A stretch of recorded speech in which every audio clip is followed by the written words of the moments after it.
You may be busy doing something while you listen to this podcast, but you're never too busy to eat healthy if you eat Vite Ramen. This podcast is sponsored by Vite Ramen. Show support for a sponsor that supports Moore's Law is Dead at the link in the description, and if you do, make sure you use offer code BROKENSILICON. And you can also support Moore's Law is Dead if you need Windows keys or software at cdkeyoffer.com. If you go there, also use the code BROKENSILICON for 25% off Windows keys or die shrink for 3% off everything else on the website. All right, now let's get on with the show.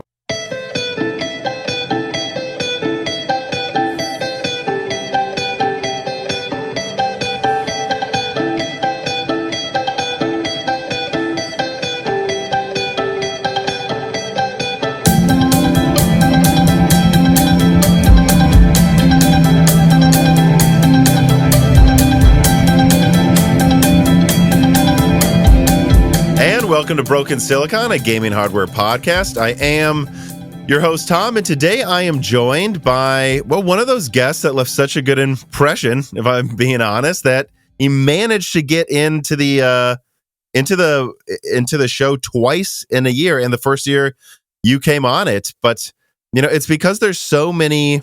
Well, as we come to the close of a year, I try to think about what episodes can we do that like kind of wrap things up. And there's been a lot of legal questions around the end of this year that I've been wanting to get to. But before I get into it, why don't you, people can go to the previous episode if they want to hear all of your backstory, but as briefly as you want to be, like, tell people who you are. Sure. Well, I'm Rick Hoeg. I run a law firm ostensibly when I'm practicing law, but I also run a YouTube channel called the Hoeg Law YouTube channel and a show called Virtual Legality, where we talk about the business and law of all sorts of software technology and video game stuff. I'm a big-time gamer. I've been my whole career. And so not only do I have a book of business that has some game companies and some people that help make games and more serious software, I also talk about it a lot on YouTube and on Twitter. So I think that's where most people know me from at this point. Certainly Elon and Twitter have kept me kept me with plenty of topics to cover. Epic and Apple and Google never stop. And the big one this year, Microsoft and Activision.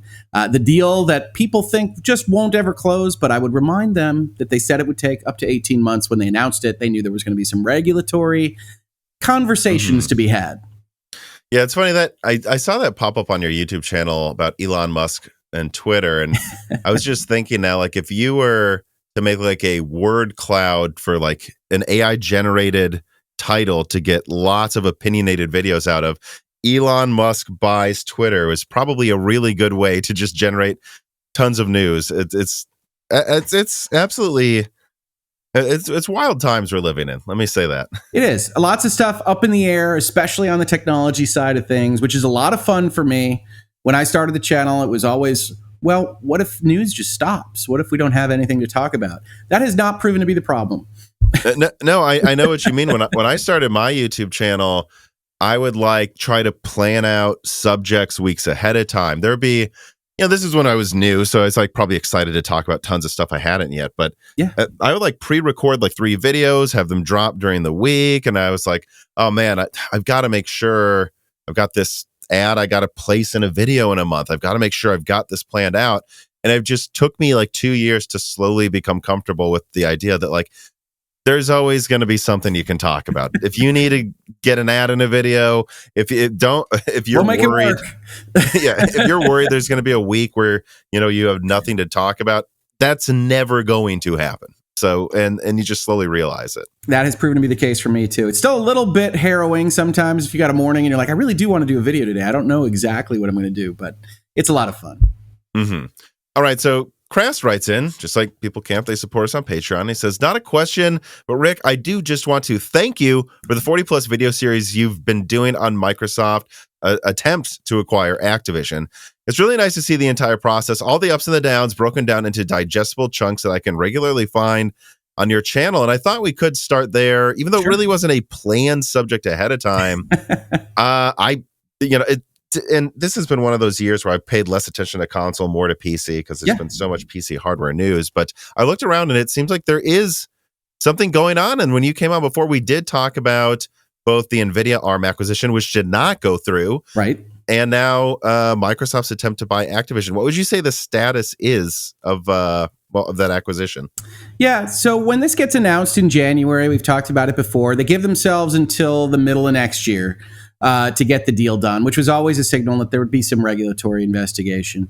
And nothing there has truly surprised some of the vociferousness of things like the United Kingdom and their Competition and Markets Authority going out with a lot of interesting statements and Twitter threads and things like that. That's a little bit of a surprise, but they're doing political things.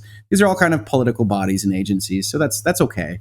But nothing is truly surprised on that front, with the exception of Sony really deciding to go to the mattresses against the deal. Mm-hmm. And I think what really happened here was you have the regulatory bodies in the FTC in the United States, the CMA in the United Kingdom, and the European Commission in the European Union start to signal that they want to be aggressive against tech companies, which we saw before this deal was even announced, and then start to signal it in other deals and in other ways that I think Sony started to get the feeling like they could press to have the whole deal scuttled.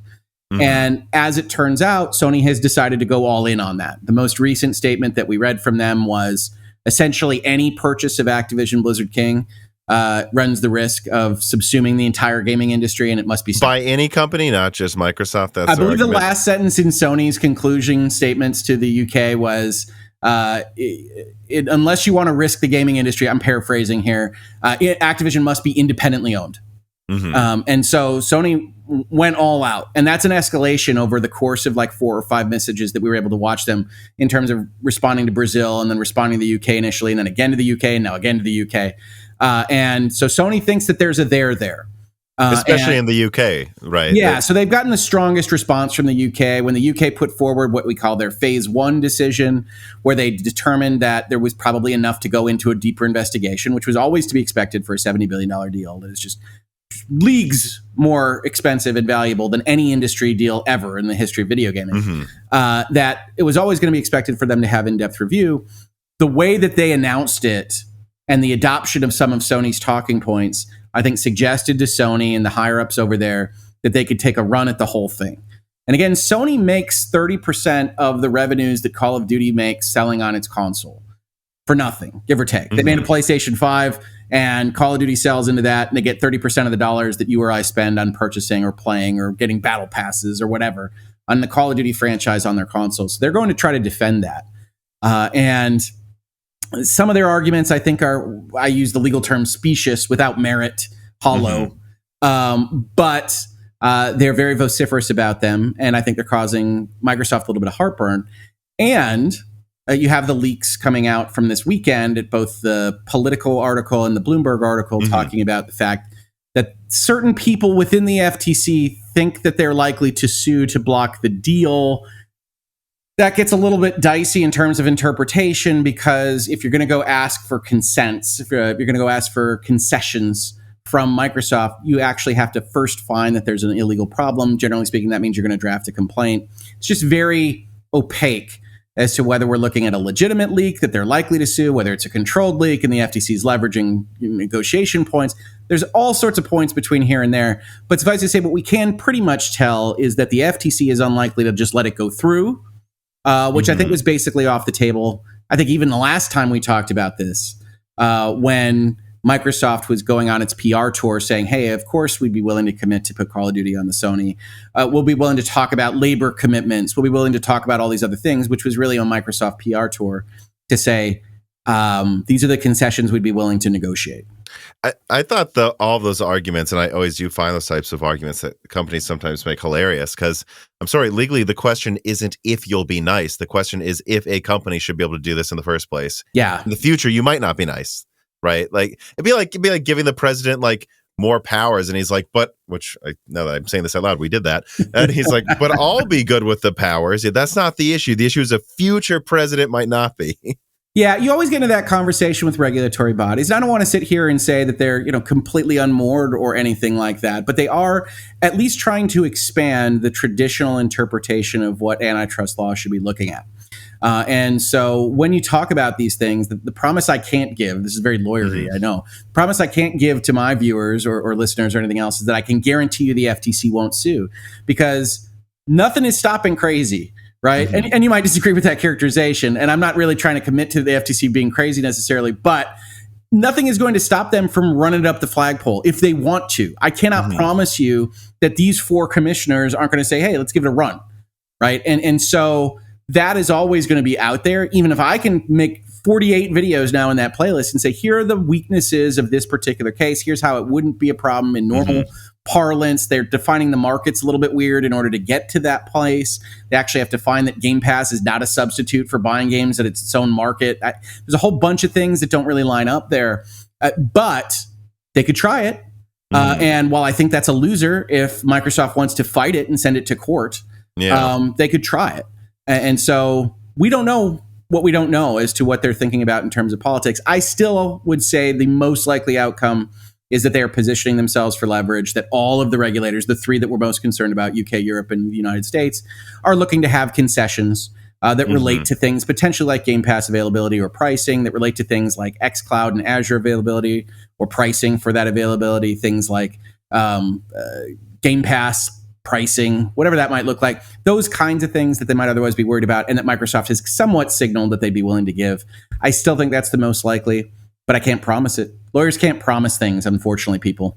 And that's on the Microsoft side. That's also on the FTC side and the Activision side. A lot of folks like to come into my comments and say, well, these lawyers are highly paid and they're super smart and they must know what's going to happen. It's like, they're not.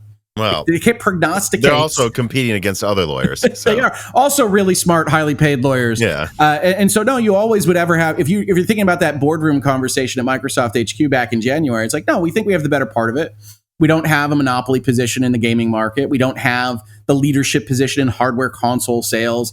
Cloud gaming doesn't really exist yet. We don't think that Call of Duty tips the scales on that kind of thing. You can give that advice to Satya Nadella and Phil Spencer, and you still have to say, but hey, Lena Khan at the FTC is saying, oh, we want to sue every tech company on earth. Microsoft has a name. Microsoft is known in antitrust circles, and so they might decide to try to make an example of us, whether it's with warrant or not.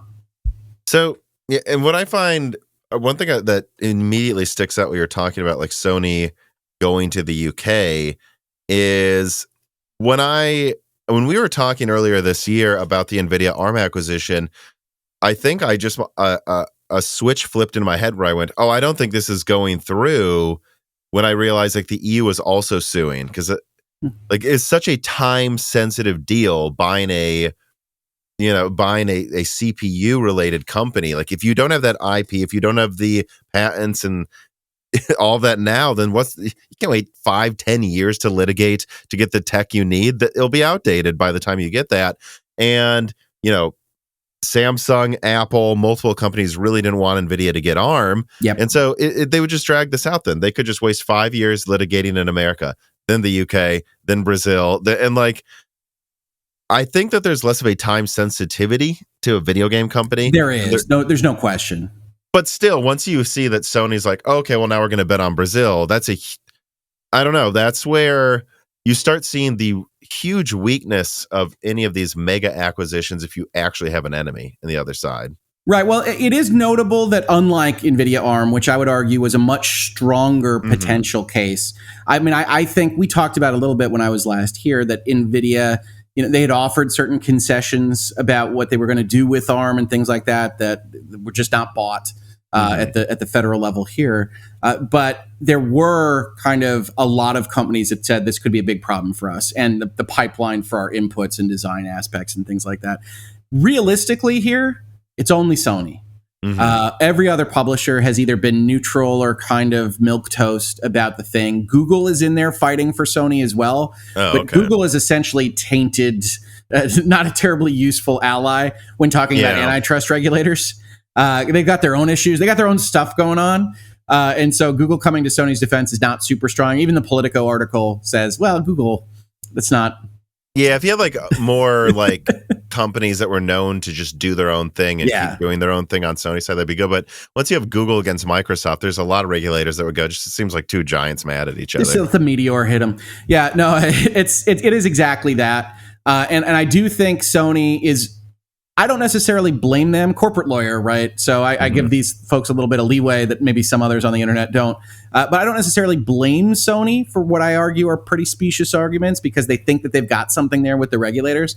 But I don't think it's a great look for the future of the industry. I think there's a lot of kind of below the belt kind of hitting happening right now. Yeah. And that can have ramifications just in terms of the overall comedy and growth of the industry long term. So I'll be interested to see how that plays out. I do think Microsoft was taken a bit by surprise by Sony's vociferousness. I certainly was. And so that has kind of heightened the conversation with Sony being so animated. And of course, Sony being the leader in the world on console games and has been for forever is an interesting thing for regulators to have to deal with, because Sony's the one with the market power. Sony just raised prices everywhere on Earth except the United States.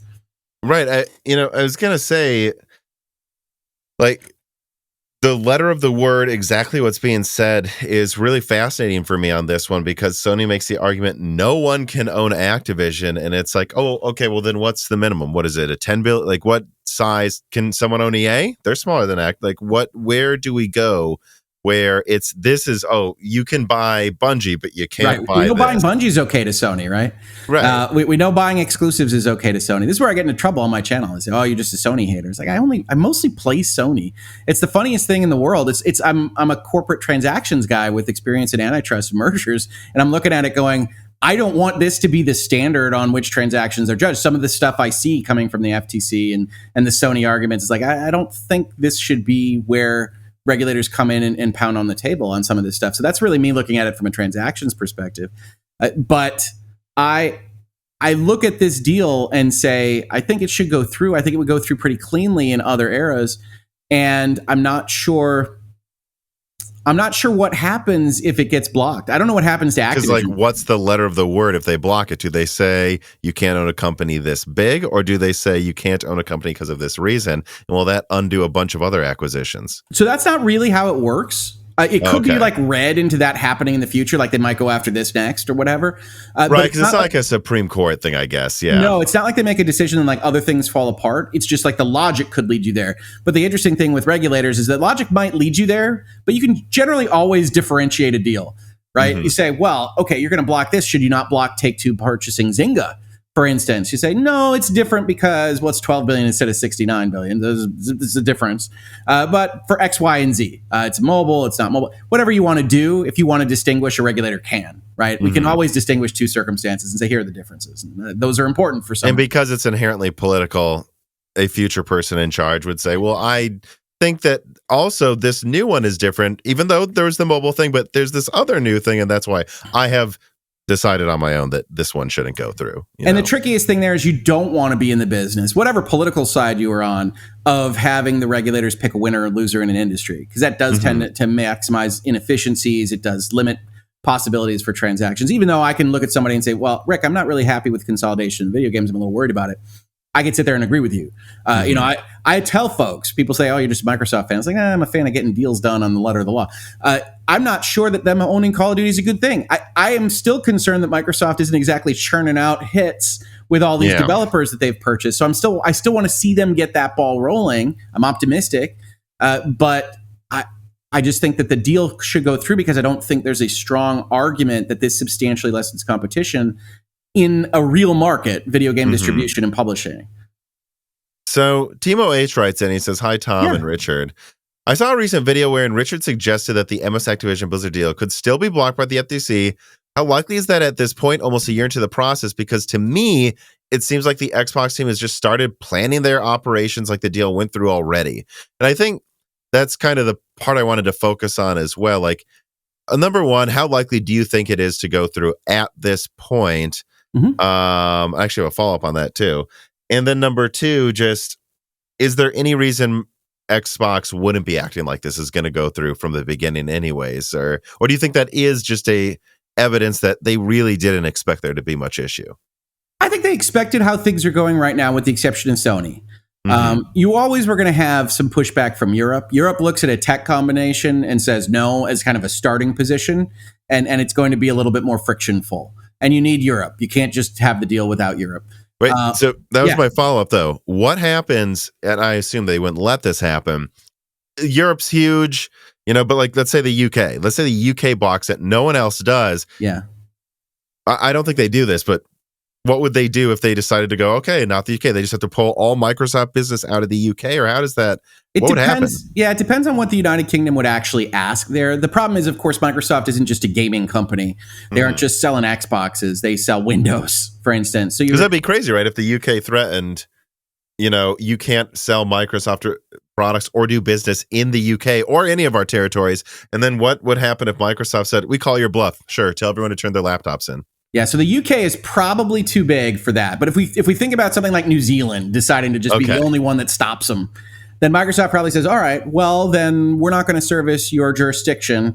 And it becomes one of those that I like to put on my videos. I liken to when you got a sports team that you like or a channel that you like, and Comcast won't pay the carriage fees. And so you get all these kind of like tweets and messages. It says, tell Comcast to pay our carriage fees. You'd get that, I think, from Microsoft. Is your Windows not functioning? Are you having trouble with whatever? I think you get...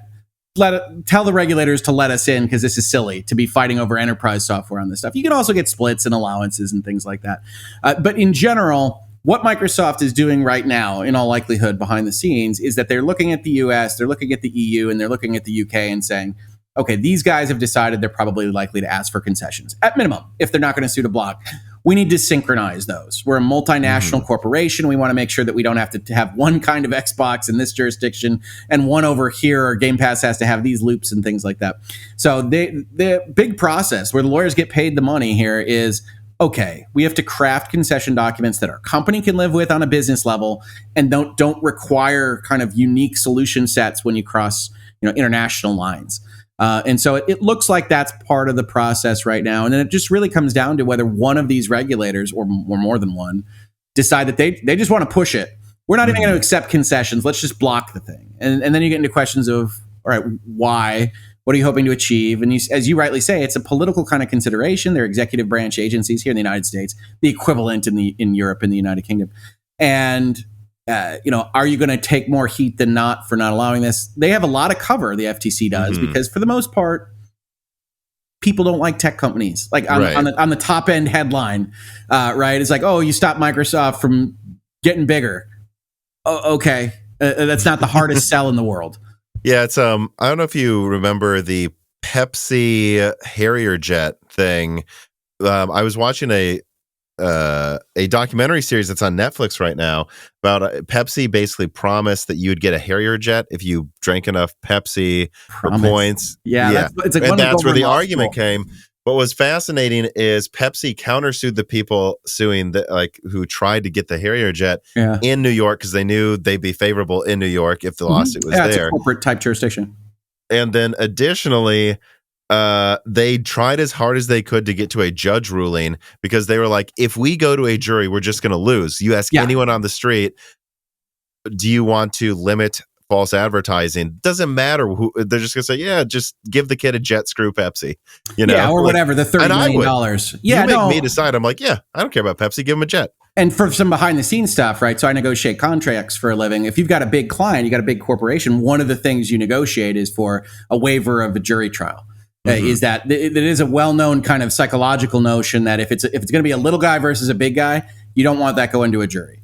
And so Pepsi doesn't want to go to a jury against whoever the guy is from wherever in the United States. It's just a guy.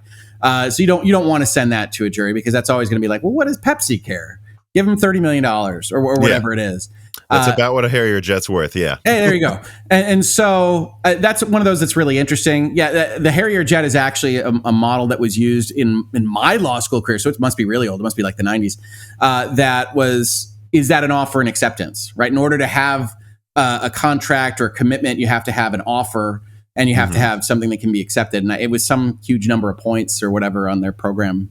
So it's interesting that those are always funny because you can look at it one of two ways. It's kind of like Sony and Microsoft and everything else. It kind of depends on where you're coming from in life or your own personal kind of proclivities here, because you can look at it and say, well, they're just money grubbers. That's an ad. That's a commercial. And they're just trying to go and seize some money from Pepsi. Okay. Or you might say, yes, they are. And that's a good thing, right? Let's make sure that they're getting everything that they should have there on the commercials. The problem is, from a lawyer's perspective, is that's how you wind up with tags on everything and disclaimers that are, all across the bottom of the commercial. And so it's an interesting question, but I hadn't seen that documentary. I'll have to check it out. Yeah. I'd say It's good. It's good. Okay. It's fun, But let me move on to one of the main subjects I actually planned for us today. Although I really do like this diversion into like this acquisition. It is an interesting one to follow. But this is something that I reached out to a few contributors, a few contacts, and actually someone at Intel told me, ask them about patent trolling because we're having to deal with that a lot right now. And I'm really curious what you have to say. And so I actually see this as being two sides to the Intel patent trolling discussion because, well, let me read it here. So sure. I'm quoting from Tweaktown for one part of this, and it's Intel has been ordered by a federal jury in Texas to pay VLSI Technology LLC a large sum for patent infringement, costing Intel almost $1 billion. You didn't know who VLSI is? They're a patent holding company that's associated with the SoftBank Group Corp owned private equity firm Fortress Investment Group, who argued during a 6-day trial that Intel's previous gen Cascade Lake and Skylake processors violated their patents covering improvements to data processing. Of course, an Intel spokesman said that the company strongly disagrees with the verdict. Absolutely ridiculous, yes. And that the company has plans to appeal this, with the Intel spokesman adding that the case is an example of many that shows the U.S. patent system is in urgent need of reform. Of course, VSI is fine with it. So this is interesting because this is, Sky, like, what are we at? It goes like Skylake and Cascade Lake. I mean, and then we were like 4 generations later. So this is the old. legal process is slow. And like Intel is really annoyed they're having to maybe pay for all this. At the same time, though, and I'm quoting from Tech Dirt, Intel recently announced that it is handing 5,000 patents off to IP Value, which spun up a shell corporation called Tahoe Research Limited to see who can shake down with these 5,000 patents. Usually the way these deals work is that a company, Intel, gets some relatively modest amount of cash up front for selling these to IP Value, and then as a piece of anything the troll can squeeze out of others, they then give any extra profit they make to Intel. Considering these are basically zero value patents to Intel that they just sold, the temptation must be great to at least get something out of them. So that's protected. So I'm not even sure what my question is. I mean, we keep seeing people throw around the term patent trolling.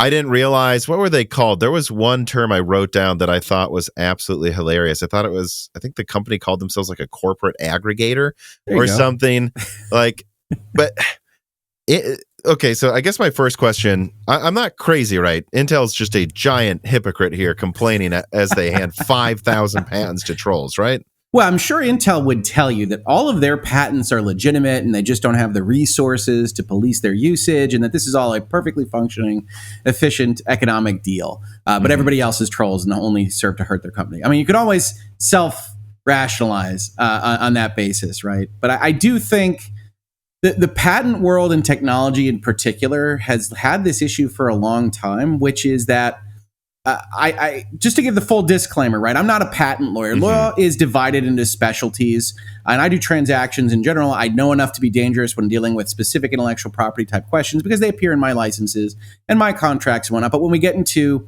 registrable intellectual property, when you're actually dealing with the USPTO, when you're dealing with Copyright Office, whatever it is, there are specialists that just do that. And I've got great colleagues that handle that for them.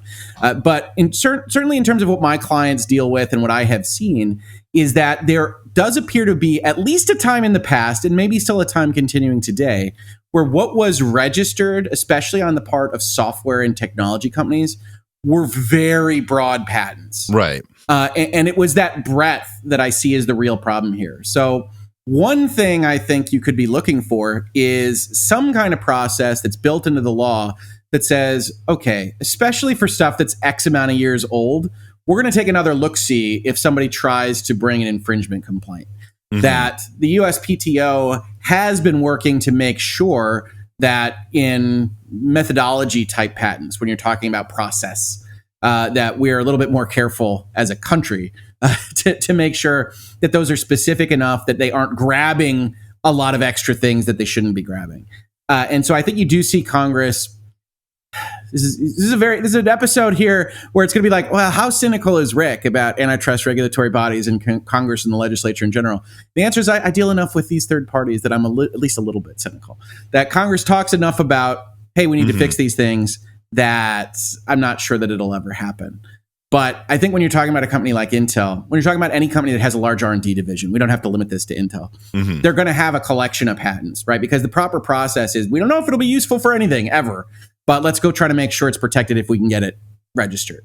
And so Intel has a lot of this stuff. They say, yeah, we're going to move it. And it's the same for other companies. But Intel obviously is currently operating on a commercial basis, and so they don't like to see these broad patents that might have been granted in the 80s or the 90s come swinging back at them for what did you describe it as? They're getting sued over, like just data improvement or something like that was the line that was given in that article. Yeah, I didn't dig into the data processing that they infringed on, but some people I talked to at Intel about this told me that they think it's complete bullshit. Like they really see this and they go, this is some broad statement. This doesn't make any sense. Like, we put so much effort into this architecture. We're going to do it better. Claiming they made it. Yeah. And you do see those from time to time, right? Because I don't want to disparage the patent folks, the trademark folks, but they aren't always fully versed in, the minutia of what's going on, especially on the bleeding edge of technology, right? You can't blame them for that. Generally speaking, patent office has a really tough job. It's like you got Intel or you got Microsoft, you got anybody else coming in and saying, we invented this thing, it does something really wild, and you're only supposed to be able to get a patent if it's novel, right? You're not supposed to be able to get a patent if it's obvious. You're not supposed to be getting a patent if it is an obvious use of a pre-existing piece of intellectual property. You're supposed to be only getting patents for things that are novel. And generally speaking, patent lawyers are paid lots of money. I was going to say, I was told that was one of the better ones to go into for pay. Oh, absolutely. But it's also one of the hardest because they have specialty certifications and patents are like a different language. I tell you right now, I'm not a patent lawyer because that specialty is writing a description. You try to imagine writing a description for either an engineering function or a software function or both in combination on like one sentence descriptors about what this thing does and why it should be protected. And it is a very, very hard job, both at the drafting level and then at the evaluation level, because you're talking about really expensive, well-paid, smart lawyers that are going to talk about, a toilet seat cover, and they're going to make it sound like you've never heard of the idea. Like that's what they get paid for.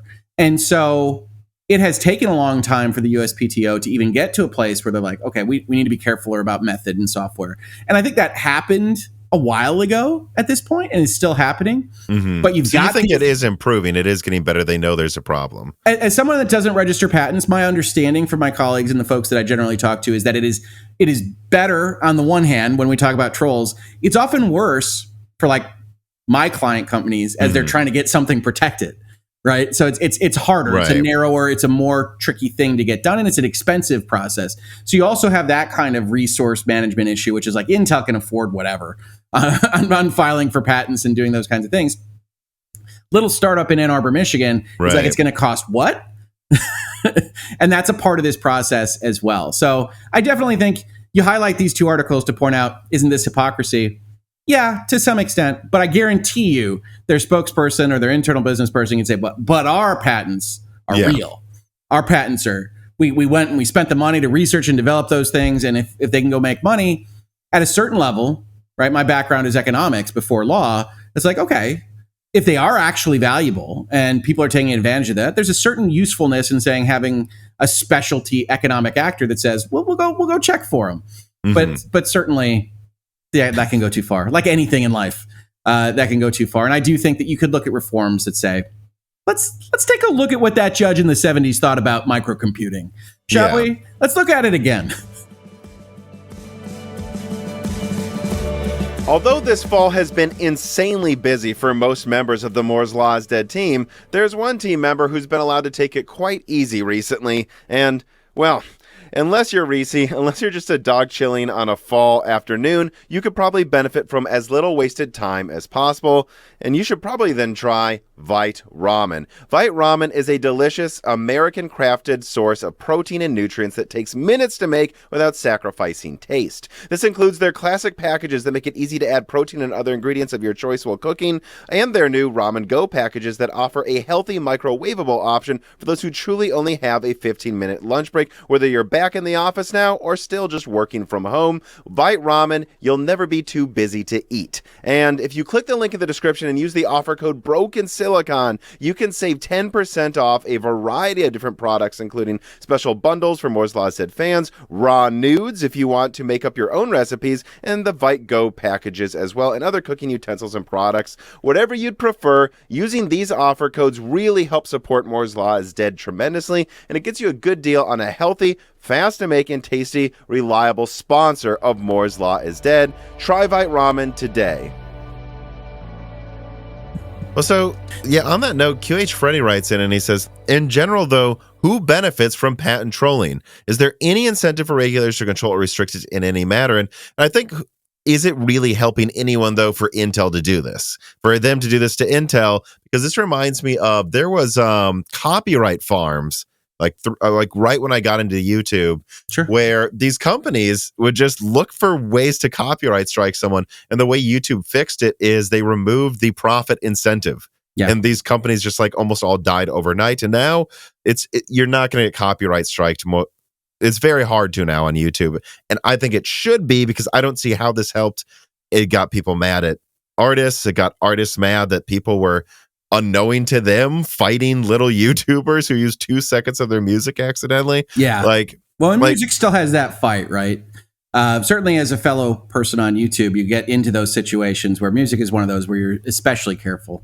Mm-hmm. But yeah, YouTube solved that. They also solved it with claims, right? Mm-hmm. The claim process works pretty well, I think, in a lot of ways. Like 80% of the time, I think it's nice for somebody to make a fan trailer of how much they love Farscape or whatever, to whatever music they want. And it's okay. It's good. They're not trying to monetize it. Go give that money to whatever artist they used. And okay. Everybody's a winner and nobody's going to federal court.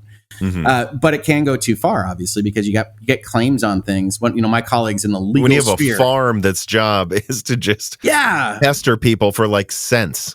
Yeah. Like, it's crazy. And sometimes it just feels like that's what patent trolling is, where I go, all this energy, all this effort, is this anyone actually benefiting from this besides the patent farm? I think you got to go to like a second or third level, right? Again, if we're thinking about it as economics, the idea, the concept, and I'm not, this is devil's advocacy here, Sure. is that you want these companies with the potential for R&D output to just be inventing.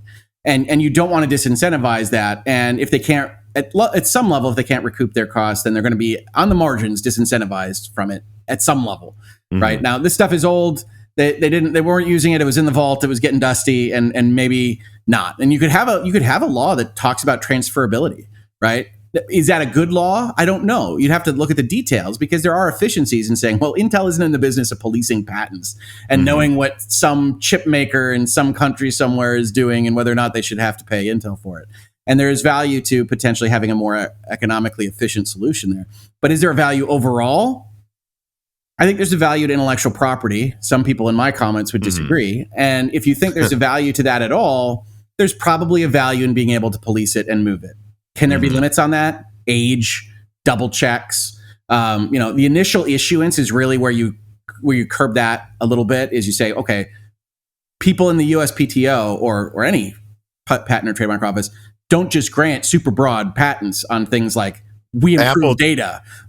Yeah, Apple tried to patent rectangular phones. They did. And it's like, if there was a legal dispute over that, maybe it's not the system. Maybe you just shouldn't have given them that patent, and they didn't. Yeah, absolutely it is, because you say, well, that's a clear and obvious kind of invention. We've got a screen. We make it this way. We have it go all the way to the edges. That is not, you don't get protection for that, right? Is how it should work, but it doesn't always. And again, Apple, Samsung, Microsoft, whoever has really good lawyers that if you read this thing, you'd be like, man, that's crazy. What an idea.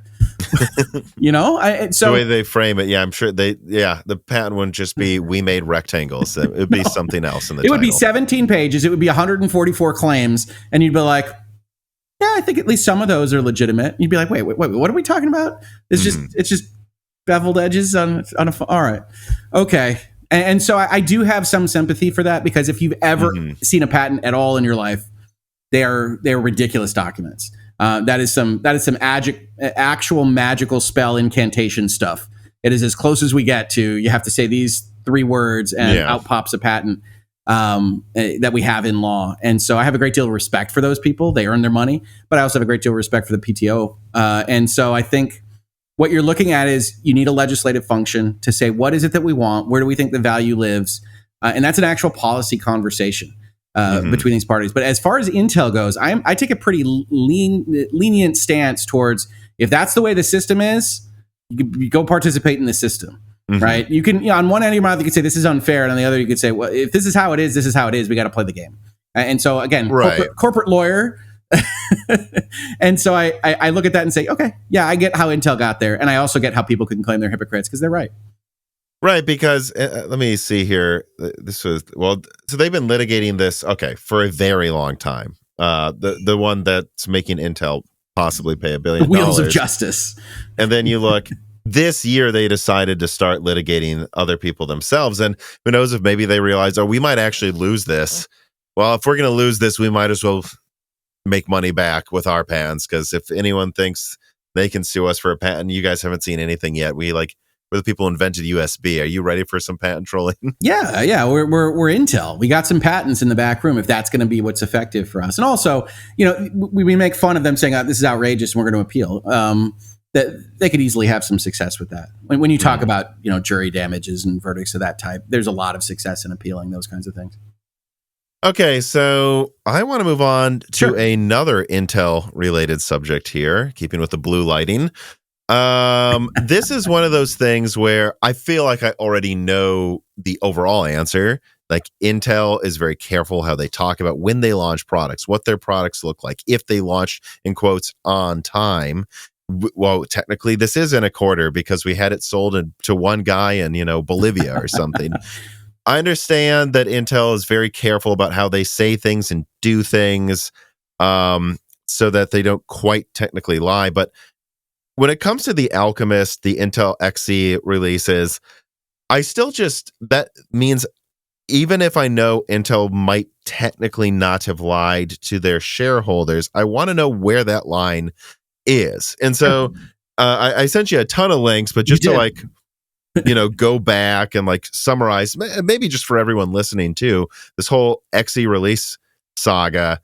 A few years ago, I think over almost 4 years ago, Intel announced the Xe Odyssey. They have clear slides showing things like, because people would argue, well, they never promised they'd launch a high-end product. They literally have slides where they say, here's mid-range, here's high-end, we're going to launch. They distinctly said they were going to launch high-end cards soon. And then a year after that, Moore's Law is dead, leaked the entire specs of the graphics cards that finally came out about a month ago. And we just waited and waited. I had pictures a year before these things came out. I thought it was if you were to tell me in early 2021, when I had pictures of the Intel graphics cards, that actually a year and a half from now is when we're going to see these things in consumers' hands, I almost wouldn't. I don't know if I would have believed you. I'm like, but they have them. They're right here. But this has been such a dragged out process. They promised they'd launch in Q1, late last year, and then nothing came out really, I would argue, until the middle of 2022. I think they argued they launched some Arc laptops in Korea, but no one could find them. Not one person could submit a picture of one on a store shelf or whatever. And then their desktop cards launched in Q3, even though they were talking about lots of launches in Q1. And so I don't know. This has been a whole thing because from the people I've talked to at Intel, discrete Arc is effectively canceled, at least for the next couple of years. When you buy up wafers to produce these products, you reserve them ahead of time, and it takes 3 to 5 years to design these chips. They're really complicated. The people I talk to, there's basically nothing in 2023, maybe some low-end product in 2024. And I've had reporters that I talk to ask Intel for comment, and all they do is keep pointing to this roadmap that I've included in our document that shows that they said they were going to compete in enthusiast graphics this year, which they haven't. And then they said that they're going to, if you look at this weird chart where it's angled upwards, you can see it dips into ultra enthusiast, supposedly in 2023 through 2024.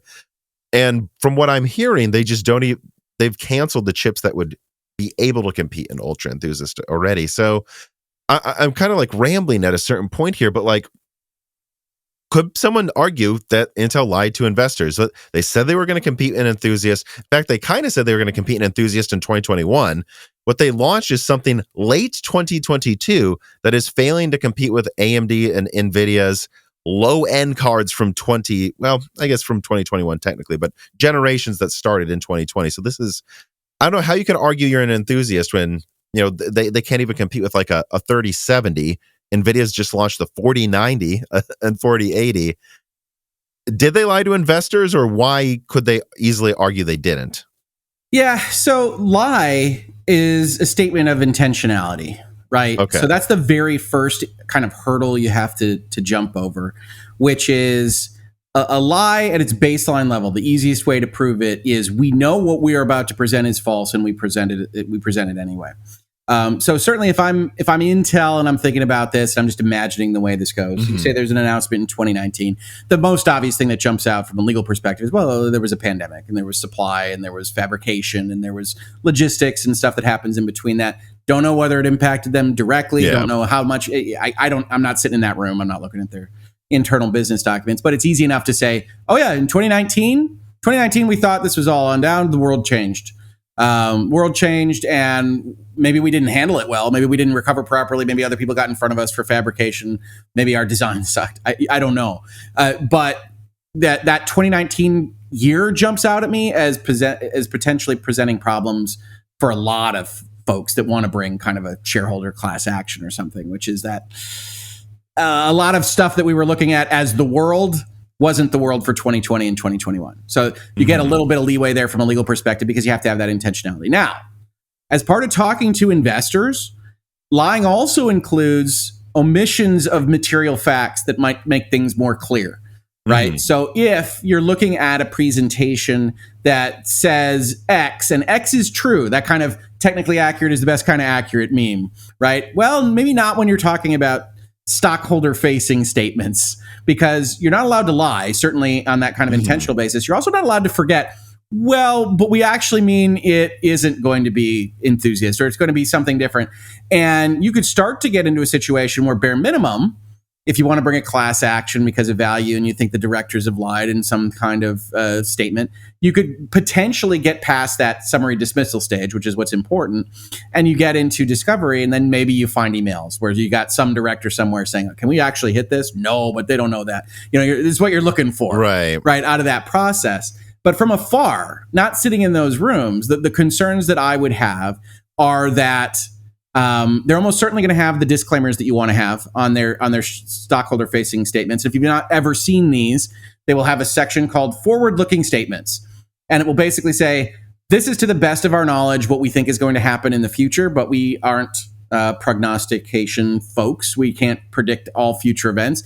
And so you have to take those with a grain of salt. And forward-looking statements cannot be held against us at the same level as a current statement. So it's a lot easier to say, we can sue you if you say you made $6 billion and you only made $4 billion. That's fraud. It's a lie. We got pretty clear-cut case there. We're going to release this thing in 2021 when you're sitting there in 2019 and it doesn't release. It depends on all of these things, the facts and circumstances of what you're actually saying at the various moments in time, what your internal information is. And if you've got a colorable type claim, circumstantial evidence enough to say maybe they are lying, and you can get through that first piece of a lawsuit where they try to kick you out, that this is nothing, it's all speculation and whatnot. If you can get through that, then you can start to get into that discovery process. You can start to say, well, all right, let's see if we can find that COO or that CEO or that vice president or that distribution chief that says the wrong thing. But while I think you can look at it and say, are they even being serious with us right now, especially in the kind of stuff that's more current, the closer stuff to 2022, kind of post-pandemic, at least as far as logistics is concerned, you'd have a potentially better argument than the 2019 stuff. And I hate to say that. And again, I'm speaking kind of speculatively here because it all is based on the actual language used and what they knew at the time. Those are the kind of two components that you're looking at. I will say this, the securities laws in particular, which you or your audience might have noticed in the last few years, are particularly well drafted to encourage lawyers to get involved. That class action securities litigation is very well paying for legal firms. And so you have a lot of people going and looking for a class lead that is willing to sue over these things. We see that a lot in gaming. As a for instance, we see a lawsuit against CDPR for the release of Cyberpunk 2077 and whether they lied about the state that it was going to release it. Yeah, it's kind of a similar comparison, actually. Yeah, it's that kind of notion. Okay, the directors lied to us, and then CDPR said some stupid stuff on the phone call live to stockholders, and it's like, all right, okay. I think I have a video on my channel. It's like, please stop talking. It's not that I had that with Intel Arc. They kept going to these press tours in like the summer of this year, and they were just like, we're going to do all this stuff, and a lot of my channel is leaking stuff from people who work at Intel, and I'm talking to them like, they say this will be ready in a month. Will it? And the guy like testing the cards like, no, there's no way this will be ready in a month. I don't know why he thinks it will be. Yeah. And that reminds me a lot of Cyberpunk there. But, they could argue, but Cyberpunk did come out. It did have good graphics according to this website. Is that not, open well, you to have all those arguments, right? And in that video about CD Projekt, one of the things I say is like, actually, being dumb, being a bad manager, being a bad director, whatever, is a defense to I'm lying to you, right? I'm an idiot is a defense in some respects to I'm committing fraud on the market or on the investors and these kinds of things. And so it might be that manager X is too optimistic. Now, at some level, you get past the point of reasonability, right? What does the law care about? The law cares about the reasonable investor that's looking at the situation. What can they believe? And if you're trying to affect this price on the market and you're omitting to state, but I really think this isn't going to happen. And that's like what then you could start to get into those things. And like I said, class plaintiffs firms that specialize in this kind of thing basically always have an incentive to at least dig around and see if there's something there because they get paid if they wind up running a class action against a company like this. Now, do you or I get paid if they lose a class action? No, primarily that's going to go to the lead plaintiff and the lead counsel for that plaintiff. That's where you get those things in your inbox. Here's 35 cents of store credit for whatever on your class action. But it all depends on intent. It all depends on what they actually knew at the time. And the fact that it is forward-looking releases is going to be a harder case than something that's present. Yeah, and I mean, because I just wonder, at what point does someone like what's the line where you go, well, they did lie, like, because they could just argue, well, there was this example where they had these ads where they're like, a new player enters the chat, Intel enters the chat or something against AMD and Nvidia in Q1. And they had these, I think they had a page on their website that said coming Q1 2022. Yeah. And then they didn't do a press release. They didn't do an update. They didn't mention it anywhere. But eventually someone noticed, hey, at some point this week, Intel changed it to not coming Q1. It just now says coming 2022. Yeah. And they never said anything. Like I guess I wonder, like, I guess they could argue, well, that is us publicly, changing things, but that we had a legitimate belief, right? If you think about this from something that's less important than hardware infrastructure, maybe, but like a video game, right? We had tons of delays this year, right? And that didn't stop, let's say, Warner Brothers Entertainment from saying their Hogwarts game was going to come out this year. They started there. That's what they said. They announced that in March. It's coming out in 2022. It's not coming out in 2022. It isn't. It's going to come out in 2023. And they tell you that about a month ago, maybe 2 months ago. But for that interim period, they're acting under the premise that that's what they believe. And so what you have to get to a place of is no reasonable person could believe what Intel is saying right now. Like that you'd have to have that level of, you're not allowed to be optimistic because a court's not going to want to jump in and replace the business judgment of a company with its own. Judges are going to be smart enough to say, I don't run a chip manufacturing or design company. So if they say they think it's coming out now, you're going to have to show me that they're essentially fabricating that. And if they aren't, well, it's a tough claim to bring. So whenever you're looking at release dates or forward-looking statements, it is tougher than, saying X, Y, or Z that is false.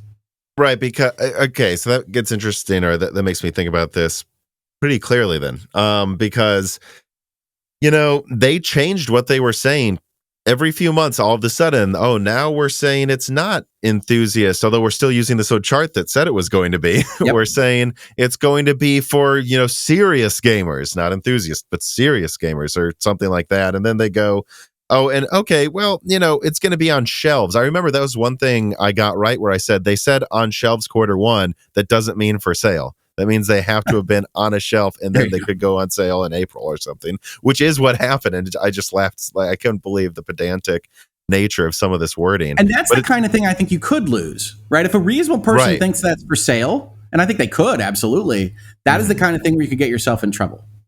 Right. And so the whole question becomes, if you're an investor and you feel like Intel misled you, like the progress of this huge division that's, I forgot what the number is at this point, but I think it was like losing like $250 million a quarter building these chips that so far have gone nowhere and aren't making money.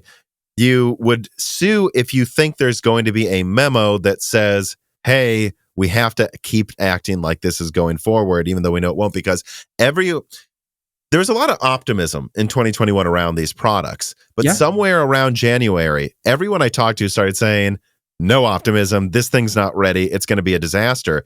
And if every engineer I asked said that, how could the people at the top not know? Or again, I do, to be clear, think Intel's a huge company. I do think maybe the graphics division wasn't being honest to the headquarters. Yes. That's possible. Don't get me wrong. And I think that might have actually been what happened from the sounds of it. But that's the type of thing that you would have to have good authority that or a real belief there's some paper trail there. If you, what is it? I forgot the term for like where they have to release all their documents. Discovery. Discovery. Yeah, you'd have to have a thought process there, but you could start to craft one potentially. If you had somebody giving you that kind of information that says, the bottom line is everybody at Intel knew it wasn't coming out and management must have known and management said it anyway, that kind of thing. That's where you start to develop a case. And obviously that's all speculative. I have no idea what's happening internally at Intel. But that's the kind of thing that could potentially work. Because again, what the law cares about is you're the closest to the information management of Intel. And we want the market to be able to rely on that to some extent. And so if you're going out here with ridiculousness that you know or even have a reasonable belief that is false, then we want to potentially have some redress there. We want you to not be able to do that. So that's the kind of thing that could potentially be a problem. But it would really be, hey, it's circumstantial enough that we can get in and we think we can find a memo that says we're gonna snow these people with this. Right. And so I guess the final question I have to kind of round out this discussion is, and I'll put it on screen for people who watch this on YouTube again, but like there's this chart. They said they were going to compete in Enthusiast 2022. And I love how they go by year, and all of a sudden now it's 2 years. And then from 2023 to 2024, which I think based on what I've been told by engineers, 2024 guys, they're going to compete in, and it shows this on the chart, Ultra Enthusiast. And in fact, after 2024, they say they're going to be better than Ultra Enthusiast, suggesting they think they can take the entire performance crown from Nvidia in like 2025. At what point do you think they get into a lot of hot water? Because again, these things take years. And so when I talk to engineers right now, and I just actually was asking one to make sure, maybe something will change. No one working at a company of 100,000 people knows every project that's going on. But at least what I'm told is right now, what they're working on is something that in a best case scenario will probably be a 4070 competitor, but this is again coming out in almost 2 years from now. So by then maybe we'll be on the Nvidia 5070. Long time in tech terms. Yeah. But in worst case scenario, I think maybe you'll lose to the 4060 and be competing with a 5060. So like, at what point do they get in a lot of hot water? Is it when 2023 comes to an end and NVIDIA and AMD are announcing their new generations and NVIDIA and Intel has only ever competed in the low end and still haven't launched anything? Or is it when the new generations come out? And because from what I'm hearing, there's like one die they're working on. They can't like I'm sure you're familiar somewhat with like gaming graphics. Like there's the 4090, the 4080, those use different dies. Like one of them costs way more to make. Like from what I've heard, they've canceled the top one and they're just making one like lower mid-range one. Like at what point does it become obvious that they knew they weren't going to compete in Ultra Enthusiast in 2024? Like when, The trickiest thing I hear from you on this in terms of the description is, do we have good definitions for enthusiast and ultra enthusiast in the marketplace? Like obviously they're trying to say top end. Like we can get that that's what they're trying to say. We know, yeah. But how much how much leeway is there on the how big is that when we could still say, it's kind of ultra enthusiast? Like that's what you're starting to get into without kind of defined terms. Right. So I think the closest they get, though, on that chart to the top of their chart, the easier it is to prove their line. Because if you say, if they would have made this so much easier on themselves if they said they were going to compete in gaming desktop, and that's it, or even just mid-range, because mid-range is really open to interpretation. What's a mid-range? 300, 400? I would say at this point, because of inflation, mid-range is 500. Some people would say it should never be above $200 for a graphics card. That's something I can hear the arguments from both sides. But once you have a chart that shows you above the top tier, you're saying you're competing with your competition's best. I think that becomes more obvious. Yeah, I think I would agree with that. So I guess where you have a claim is if behind the scenes they know this is not going to happen, and to some extent their history of delays here is maybe helpful to them. That a reasonable investor is looking at this and saying, well, they're at bare minimum they are a very optimistic management, right? And that you can look at it and say, they have not proven that this has been something on their timeline. And what we don't want to penalize is we think we can get this done. Let's talk about it legitimately, not assuming that they're lying. We think we can get this done and we were wrong. You don't want to penalize that from the law side. You will certainly be penalized on that in the market. Market be like, right. well, which their stock price is, kind of reflecting that right now. Yeah. So again, that's kind of the thing that defends you a little bit, not in a great way. This is not a way that you make a lot of money as management, but that you say, okay, no, the market is reacting. The market is able to discern, the probabilities here. We're optimistic, but we don't make promises on forward-looking statements. We've had these issues delivering to market. Things change, plans change. That's how the forward-looking statements work. So when you talk about a lawsuit, you'd have to actually be somebody somewhere saying there's realistically no chance that this is going to happen, and we're deliberately manipulating the stock price to try to keep our jobs. So I guess, the final question I have for this, what can't Intel say? Like, could they say anything and they won't get in?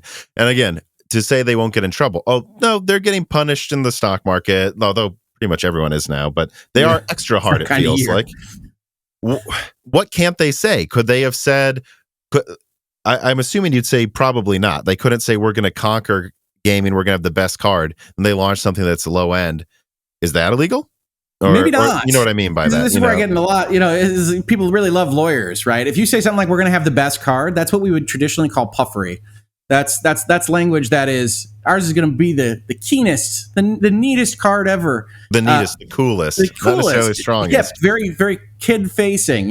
Just the Neato Kino card ever. That kind of language is almost always going to be okay. Which is just like, we're a company, we're advocating for our stuff coming out, and we think it's going to be the best, and you can evaluate those on your own. We're going to hit a mark. Whether that's I don't even know how these things are judged, frame rate, size, whatever it is going to be, and we know that can't happen. We know our fabrication can't accomplish that. That's where you get into trouble. We're deliberately, this is the Theranos of it all. our product is going to do this. Nah, it's never ever going to do that. So all of these like high-end enthusiast, the best, these are all open to interpretation. But if you have and again, I think this roadmap is what they're going to get in the most trouble for. If you have a roadmap that says we're an ultra enthusiast, and they literally showed products and what that meant before, like, oh, and this equals this, that's where they get into trouble. But everything else, they can say basically anything and then argue, well, we really meant this. Well, yeah, what I would say from the kind of realpolitik kind of standpoint is you could say anything that you want until you're getting sued for it, right? And to the extent that you can't say something, the real test is facts and circumstances based on fighting in opposition to that statement. And so there's a lot of gray area because no statement between two companies, between two eras, between two products or services is ever going to be identical. And so it's an evaluation of those kinds of things. But the actual fundamentals are you lying? Are you deliberately obfuscating in a way that a reasonable person could be affected? And is somebody willing to take up that charge? And if they are, then you could find yourself in trouble. But, very often if you get past that first step, you aren't going to want to go to discovery. You don't want people sifting through your emails. That's where you get a settlement anyway. And so there's all sorts of things like that. It sounds like just from afar, because I'm not following these marketing moves or discussions. individually, from what you've described in the links that you sent to me, they're at bare minimum walking a potential line. There's reasons to believe that that's not true optimism. It's just difficult to prove. Right. Yeah, and that's, again, like I said at the beginning of this part of the episode, I think I know the answer. They looked around and they made sure they were at least walking the line. People they pay to make sure they do that. One of the rubrics I use on my channel is when we're evaluating a headline or a press release or something like that is assume this has been vetted by lawyers and assume it isn't strictly lying. Mm-hmm. And then let's talk about the holes in what they're saying. Let's talk about the things they leave out. Let's talk about the areas in which they could be allowed to operate in this sentence or this thing, because that tends to be how, if you're a multinational giant corporation, you're going to operate. You're going to say, what can we say? What can't we say? Legal's going to look at it. PR is going to look at it. And you can read between the lines somewhat on some of these things. You know, there might be a bit of language in one of these statements where you say, that sounds like they're not positive about X. And we could dive into that. But in general, assume that it's not a flat out lie, and that if they are omitting, it's carefully vetted and trying to not walk across the line to get a class action brought against them. Mm-hmm. Okay, well, so moving on to another subject, but again, one where I think is just completely full of like very careful language. Nvidia's had an issue with a power connector. So there's usually on a graphics card, I mean, honestly, when I got started, you put like one little 6-pin in and it used 100 watts. Now graphics cards are gigantic and use tons of energy. And then, it kind of became standard, I'd say, a few years ago that we'd have 2 8-pins, and each 8-pin can provide, as standard, I should say, although they can actually provide more, 150 watts. And so 2 8-pins gets to 300. The slot the card's in can provide 75. So 2 8-pins plus the slot, you're getting to almost the power consumption of 2 PS5s anyways. Okay. A 16-pin can provide 600 watts of energy. So yes, one connector can provide more energy than 3 PS5s are typically using while you're gaming. So that is the level we're getting to with like desktop graphics. That's some muscle. Now. Yes, and you just hope it's worth the power consumption of turning your gaming room into a server room. I was just, I don't want these bills from some of these. Yeah. Not in Europe, no. But what's cool though about the newer connector is on paper is that you don't need to put in multiple connectors. It's one and it can provide more power. I didn't think the idea behind that was to provide too much energy. I thought it was just so it didn't matter what you built, you could just use one connector for everything. Now I'm finding, I have a 450 watt card here. It seems like they might actually need it, but at the end of the day, they were smaller than the 8-pins. They could provide more power. They're kind of better in every way, but how do you get there? It's more expensive. The tolerances have to be tighter. And when the 4090 came out, some people were reporting online that the connector that you just plug into the side of the card melted, and smoked and caught fire, and they're $1,500 to $1,600 to like $2,000 graphics card now needed to be sent in for repair, and it sucks, Yeah. I think if I were to recap how this all went down, the first thing I have to point out is the previous generation, they didn't use this connector except for one flagship product they launched at the beginning of this year. So they're on the 4000 series. They launched a 3090 Ti that used the new 16-pin. I don't believe anyone has submitted an issue of this ever going wrong. And I actually talked to a person in Germany, Igor from Igor's Labs, and he said one of his 4090s melted, or the connector did. He took it off and then soldered on the connector from a 3090 Ti. He said it worked fine. So I think that's an interesting thing to keep in the back of our mind this whole time. There's been a lot of testing, especially by Gamers Nexus, and a lot of hearsay. Honestly, there were weeks where Nvidia said nothing, and I thought it was just mind-blowing that they just let, scary thumbnail after scary thumbnail with a PC on fire from all these outlets making their products look bad. What Gamers Nexus and a few others have basically found is when you plug in one of these connectors, it'd be like a clicking noise, feel the click. It seems like, and I provided a link that had a picture where you can kind of see how there isn't a notch. Yeah.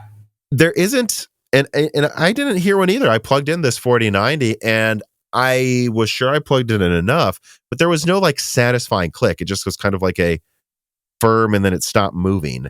it seems like it's pretty easy to maybe not plug those in all the way, and that seems to be what's causing the melting. That's what Nvidia's saying right now. At the same time, I know that the CEO of Nvidia met with the people who are making these ports, which you'd probably do either way to kind of round the wagons if something like this popped up. Sure. And there's still some suggestion that maybe some of the adapters included with the cards, because existing power supplies don't have this connector right away, so you have to use an adapter. Like maybe some of these adapters were cheaply made. But at the end of the day, it does seem like it's like I don't remember what the number is, right? Like 1 out of 5,000 thing. Okay. But one where this never happened with a 3090 Ti. And I'm like, if this never happened before, why is it happening now? And how much is Nvidia on the hook for this connector, even if they can claim it's user error? I don't know. I provided a lot of links. How careful is Nvidia? Like, is the reason they didn't talk for weeks because they knew they had to be very careful, trying to avoid extra PR? And how much do you think they're kind of in trouble with this whole situation right now? Because it doesn't seem that widespread as we thought it might be, but it does seem like there is arguably a flaw in the version of the connector they're using. You could argue there is a flaw. Yeah. Well, and certainly new products have flaws all the time. So a couple of things jump out. One, we're talking about kind of products liability as a legal field, and those are going to be varied a lot across jurisdictions, even states in the country, depending on where you go to. But generally speaking, when you buy a piece of hardware, when you buy almost anything, there'll be some warranty language, there'll be some reps and warranties language, there'll be limitations on liability and things like that. I would be a lot more concerned about this story as you relate it to me just now if it was melting Hoeg computers. If it was lighting fire to apartments, that kind of thing is where you really get into trouble.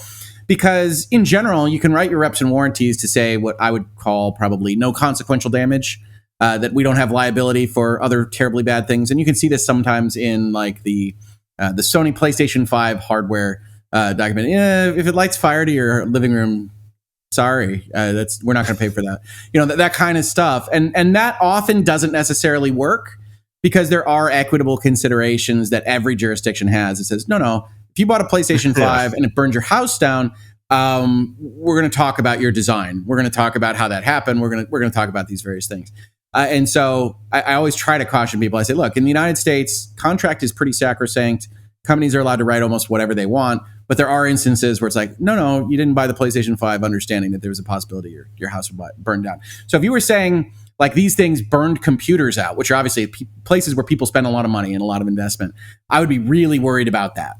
If I were Nvidia, if they're killing their own cards, and if it's at the rate that you suggest, something like a 1 in 5,000, a lot of the law is going to look at that as kind of the acceptable threshold for a new design, a new element, especially if they are taking care of you.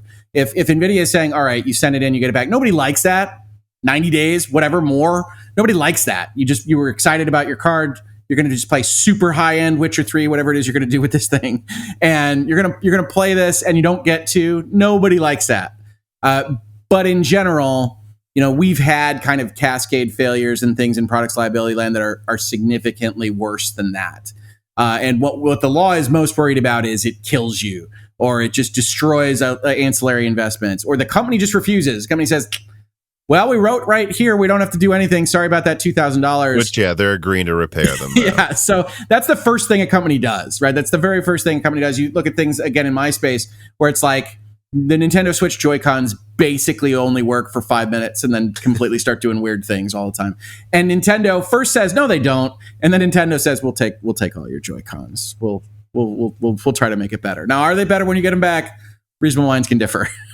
But when you look at these kinds of things, a company looks at it and says, any kind of product we make is going to have a threshold variance issue of X amount. So even if it's legitimately a problem with the clip or whatever else, if it's at that, whatever, 0.1%, that's the kind of thing that the law is generally okay with, as long as the people that are affected by that get the redress they need, and that there isn't, somebody dies. There isn't this kind of thing. So I do think NVIDIA goes quiet because quiet's a good idea in a lot of circumstances. You don't love to have those pictures out there, and certainly you could try to get statements out. But I say this in a lot of PR standpoints. One of the things that I do in my practice is talk to companies about how to deal with communications on bad news. And quiet is often better, even if you want to defend yourself. So NVIDIA going quiet, benefit of the doubt is they're investigating. They're looking at, is there a 2% problem? I mean, this is a big deal with their product. If it's not there, then they can get back and what they want to be able to say, and I think I saw it in one of the links that you sent me, they want to be able to say it's 1 in 5,000. It's 50 cases around the world. It's whatever they want to be able to find, so that they can go to the internet and say, look, this is what the internet does.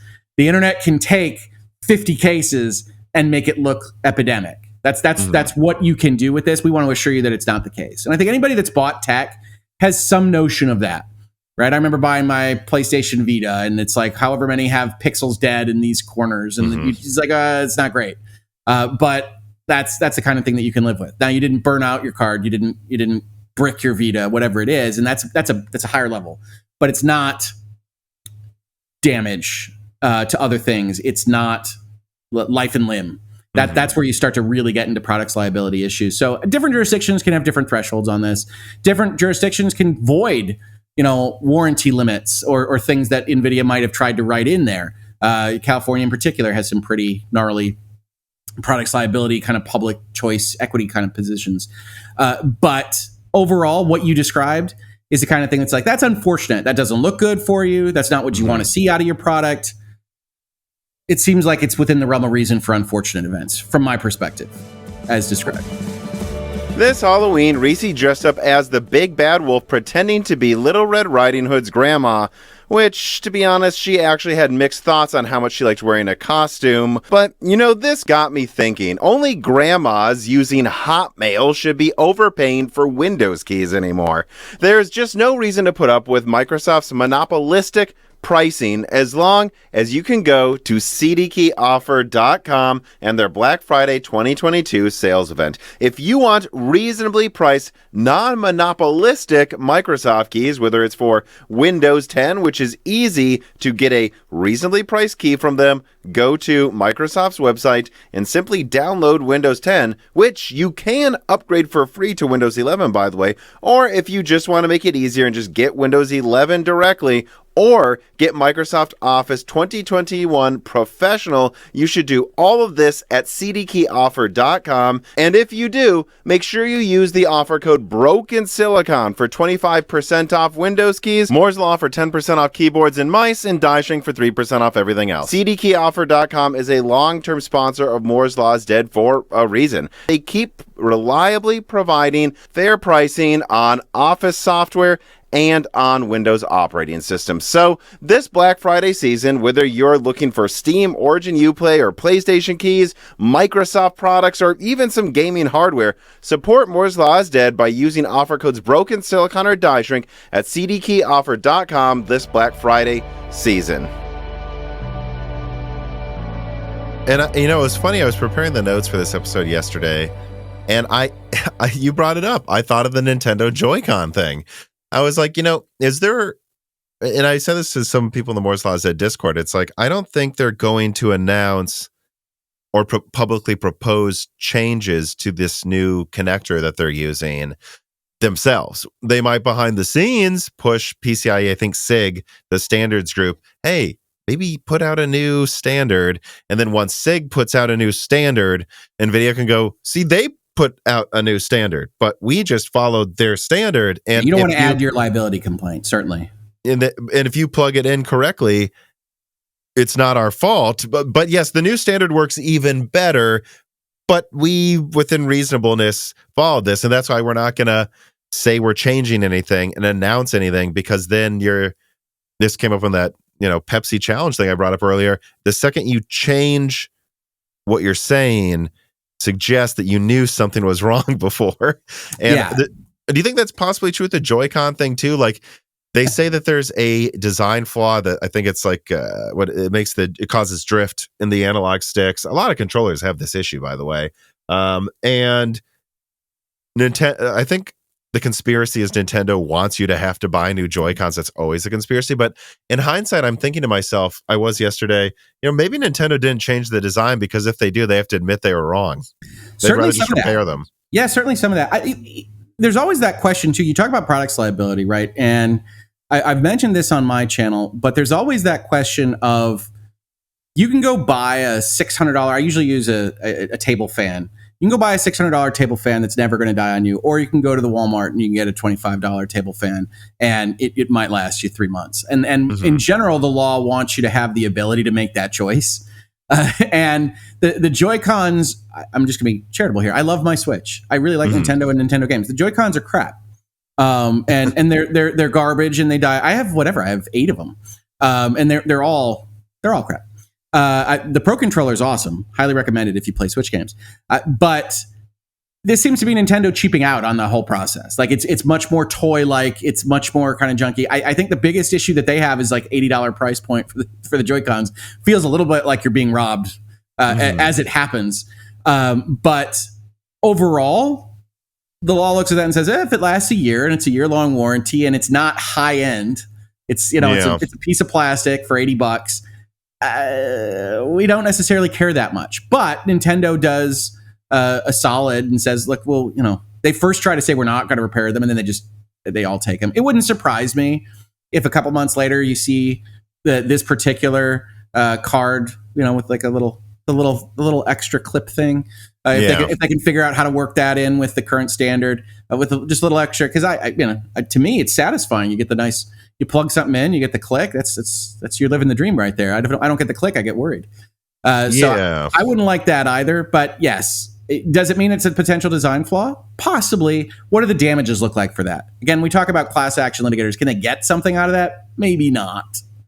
Right, because as long as NVIDIA is willing to repair all cards within a timely fashion that have the issue, and as long as it's not damaging other components, there's almost not a there. Like, what are you suing NVIDIA over? Yeah, that's the part and parcel to all lawsuits. It's like, what are you looking for extra?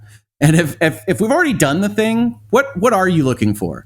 And so, and if you go, well, this is an unreasonable issue. It's like it's 1 in 5,000. It's not unreasonable at all. This is electronics. Yeah, there's going to be a certain amount of error on any product that you make in any capacity in any industry. But again, I'm sure because they're incentivized to, lawyers out there looking into it. Give me a case that lit on fire. Give me it. I want an example. Look into it. Let's make it, this could happen to anybody. And then you could try to make the argument. When you got fire, when you got smoke, so anything could have happened here. We could have lost the family cat. There could have been a drape nearby. We don't know what could have happened. This is completely unacceptable. I mean, this neighborhood's mostly made out of wood. We could have burnt down the entire neighborhood. That's right.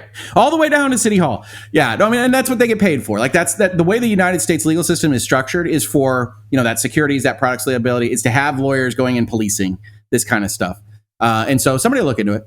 It doesn't sound like a terribly strong case from where I'm sitting from as you describe it, but they'll look into it.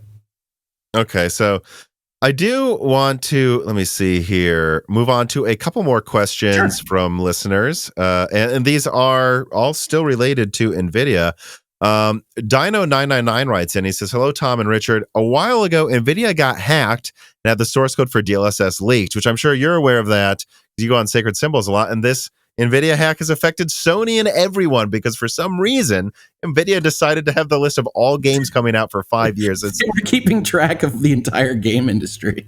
It's absolutely mind-blowing to me. But, before we started recording, we talked about DLSS a little bit. I've got another DLSS question. Yeah. The source code for their AI-generated algorithm for upscaling was leaked. Like, that's bad. But how much trouble would a company like AMD or Intel get in if they decided to use the code that leaked from DLSS or something coincidentally similar, like a code that looks very similar but isn't exactly the same, to try to improve their own upscaling technology? Is this same as employees who leave and get hired by a rival company? How much of their previous work or knowledge are they able to bring to a new company if they're able to at all? Sure. How much do patents really protect a company's work, especially if someone decides to use some parts of code and not all of it? So I think there's a few things in there, but could AMD and Intel use the DLSS code? Number one. No. Number two, what are the limits of because it's funny, a lot of people that work at Intel then go to work at AMD, then Apple. Like, what are the limits of using what they worked on before in the future? How similar can it look? Right. The legal limits and the practical limits are kind of different. Right. So we talk about this a lot, but there's often questions to talk about the last question as well about what the value is of a software patent. For instance, in general, or even a software copyright, because all you can really protect is the application as it stands there. And if you make small tweaks, or if you arrive at the same output or outcome in a different way, we know that that's allowed. That's really the famous kind of Apple IBM line of discussions. And so the answer to your question about whether it's useful to be protected is maybe not. It depends on what you're doing. It depends on how you're going to seek to protect it. I would actually argue this question a little bit differently. If I'm not NVIDIA, I'm actually a little bit concerned about that coincidentally similar, because coincidentally similar shouldn't be a problem. If you arrive independently at the solution of something that is similar but didn't use the other person's code, shouldn't be a problem. This is how you get into those conversations about, white boxing things and figuring out what things do and then building them differently on the same kind of concepts.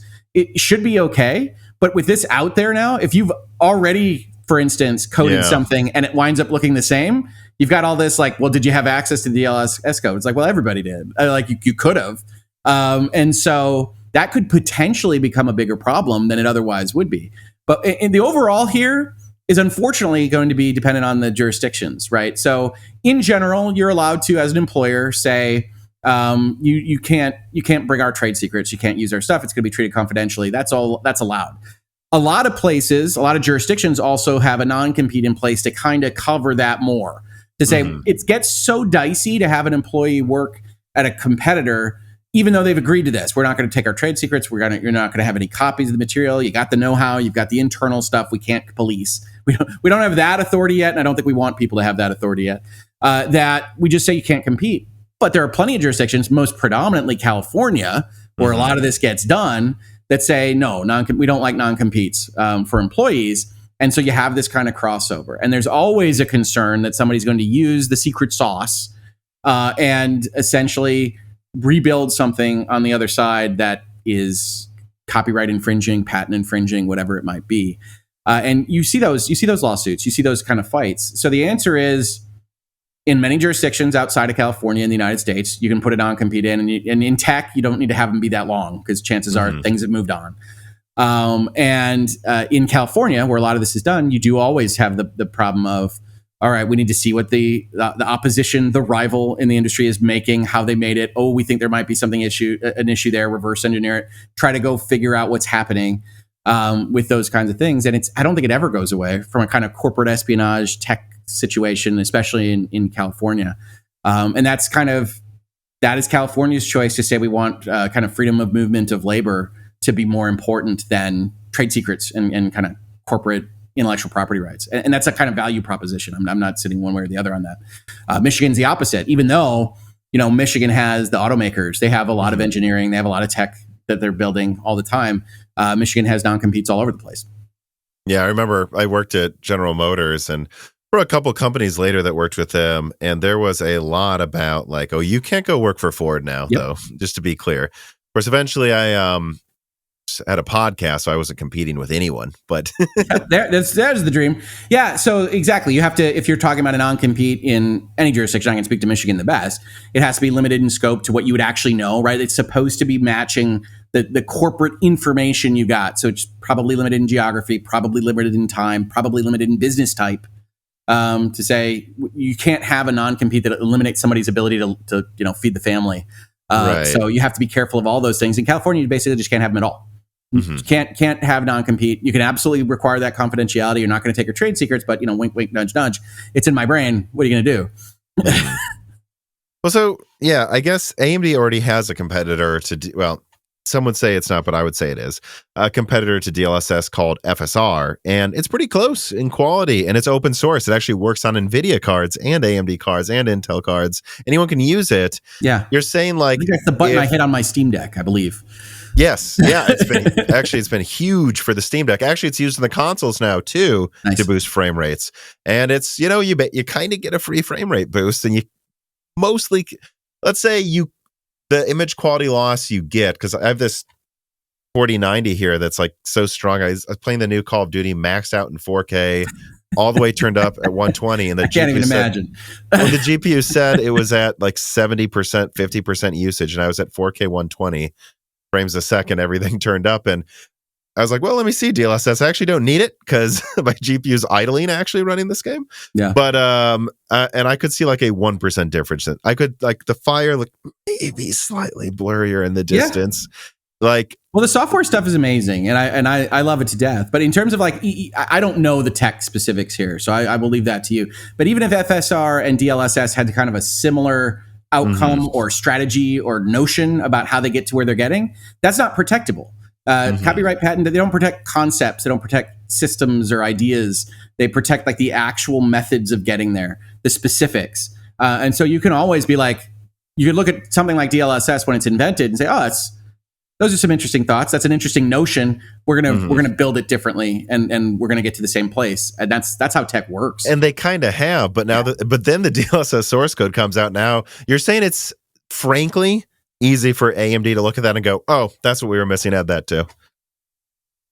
I would never, ever accuse any of these corporations of doing such a thing, but they will undoubtedly look at the source code and say, hey, what do we learn? Sure.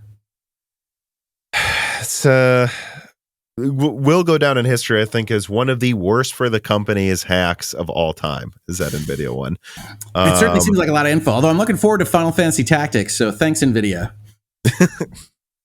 All right, let me move on to like one more NVIDIA related thing. So Swiggles writes in and he says, hey, Tom and Richard, do you think the frames generated by DLSS 3 count as advertisable frame rate increases? The frames are not accurate enough to stand alone. If you were to have a game that looked like these frames by itself, it would look terrible, but they do achieve a similar level of visual fluidity.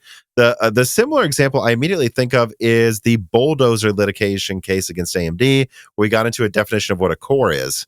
The definition of a frame, though, as the definition of a CPU core, do you see as a viable lawsuit? Thank you for your time, and I hope this question has less DLSS 3 generation in it. Right. So, and I explained this to you before we started.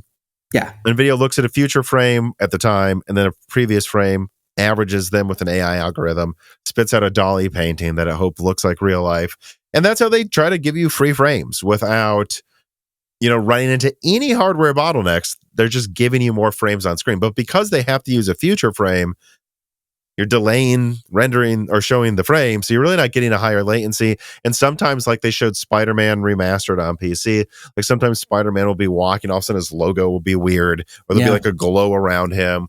Or my favorite thing is switching from third to first person in either F1 racing or Flight Simulator. And if you can imagine an AI generating a frame, it has you in third person, and the second you split to first, it does this bizarre amalgamation where it just like shoots white all over the screen quick.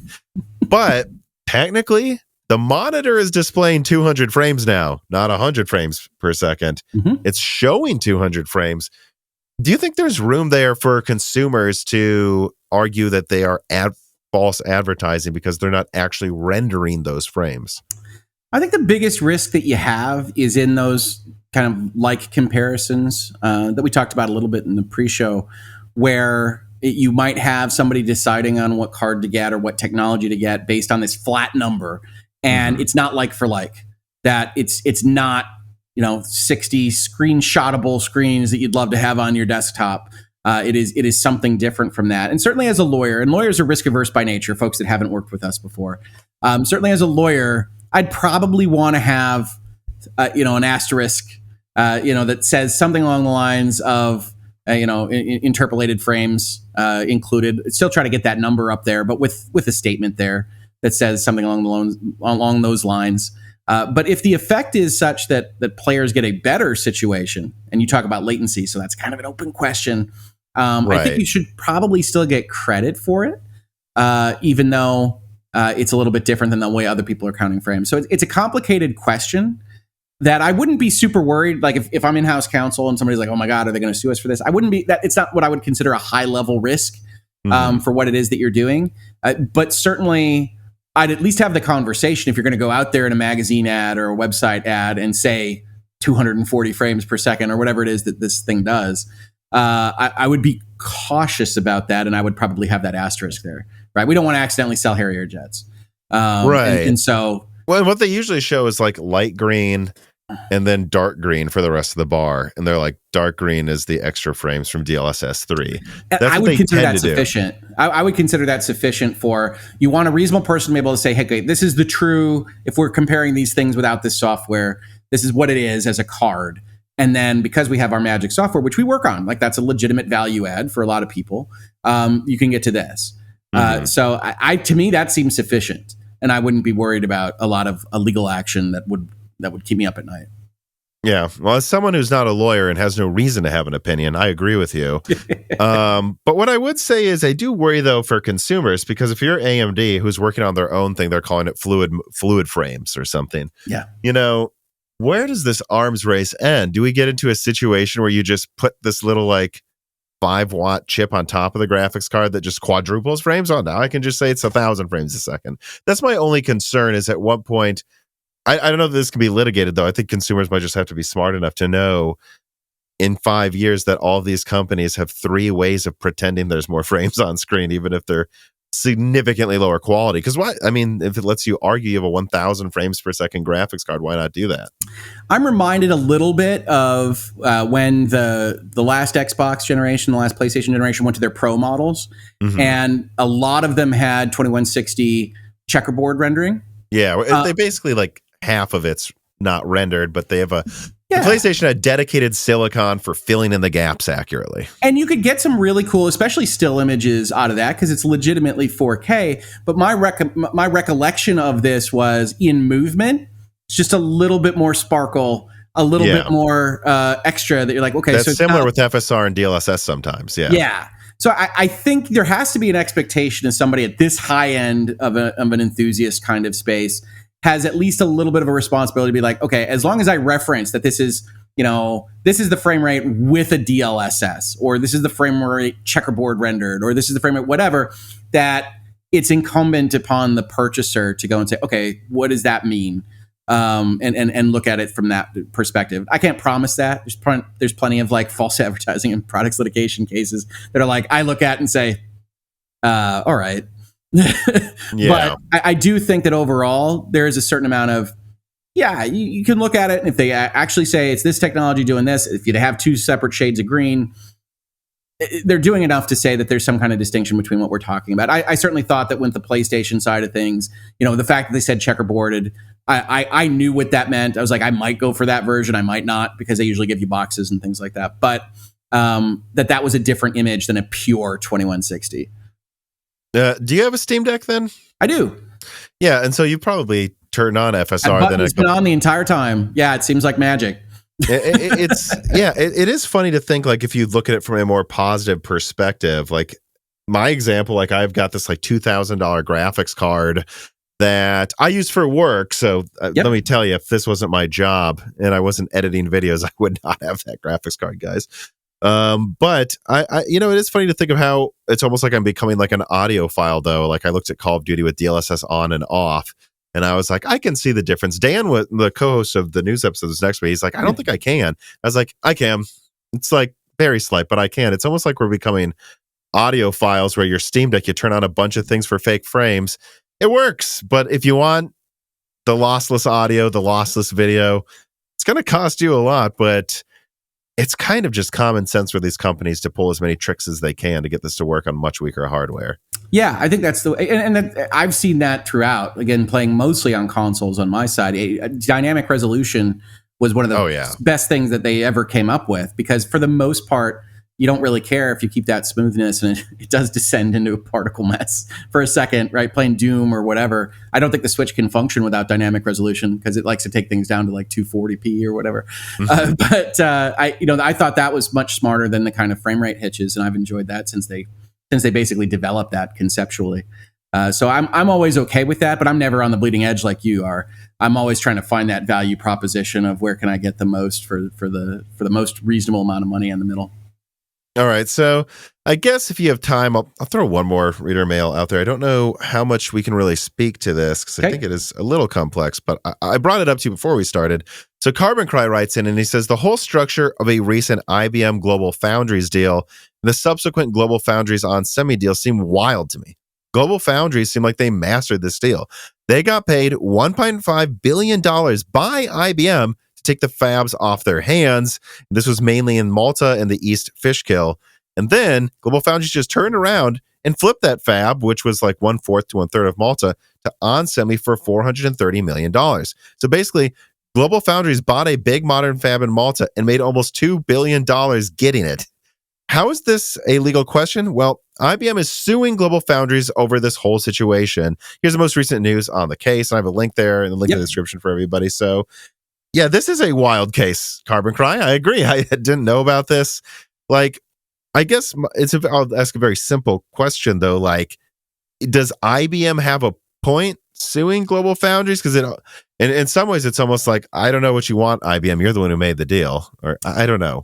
Yeah, well, so it's a contract type deal. So I don't have any more information than this little clip that you sent over as the summary. But in the second paragraph here, you can kind of hear what's happening, that they're claiming fraudulent inducement in making the deal to transfer its semiconductor business for $1 billion and contribute another $1.5 billion as part of a technology alliance. That's what we would frame in the law as a strategic deal, that it's not just financial. You're not just flipping assets. You're not just moving things around. You're supposed to be partners in something. Mm-hmm. IBM seeks that damages for that whole deal and alleges that the buyer fraudulently misrepresented that it had a corporate commitment to do the chips and it was just going to flip the assets. So when you sign up a big deal, and certainly billions of dollars is pretty darn big, you're going to have a document that has what we call reps and warranties and covenants. And reps and warranties are promises about what it is that you're buying, what it is that you're selling, and the covenants are promises that you have. And so it sounds, just reading this, that IBM might have a claim because there's actual language in the contract that says that there's some kind of commitment that we're going to do this with you, it's going to be strategic, and we're not just going to flip the asset. If that isn't the case, it becomes a much harder case to win for IBM. Not impossible, because we have an overall kind of good faith and fair dealing notion when we talk about contract law in the US. That is, you aren't just going to do things that are completely outside the notion, the concept presented in a contract. That we ascribe to each party good faith and we ascribe to them fair dealing, because nobody on earth can write a contract, can write words, can write provisions that can defend against any possible thing that a bad actor could do. So the courts have an equitable power to say no reasonable person in this context. We're not looking at the contract, which is the biggest problem for us talking about this right now. But no reasonable person reading this contract would assume that this was the outcome. And so we're essentially, it looks like they want to rescind it. That they transferred $1 billion in business, they transferred $1.5 billion in the technology alliance. They want their money back. So that looks to be like what they're going to try to do here. There's some other language around it being revived. This particular snippet of news is from April of this year. I don't know whether anything's happened since then, but generally speaking, no. This kind of stuff takes a long, long time. And so this kind of deal, just reading these paragraphs makes some amount of sense to me, that they're effectively claiming a contract breach. That as part of the sales document, some promise, some rep, some warranty was violated as part of this, or that the other side was acting as a bad faith actor. Right. So it's like, oh, we made like GlobalFoundries couldn't make the argument, oh no, we were good faith, but then we had this other deal come up and it would have been a bad decision to do that, to not go with this other deal to make even more money. I think then IBM could go, sure, so give us half the profits. Like, yeah, possibly. And you could write those kinds of things in. You can actually have a contract term that says something like what we call a clawback or something along those lines. If you do flip it, you're going to share it with us. And you can even write it as 70-30 or something to try to disincentivize that. You can do those kinds of things, but if you have no expectation of it whatsoever, it's kind of hard to just anticipate every possible thing that could happen in the universe, right? Mm-hmm. Okay, well, I mean, that's pretty much all I have here for us to discuss. I mean, I don't know if there's, the floor is yours. If there was anything else you wanted to talk about or any context you wanted to add to anything we discussed.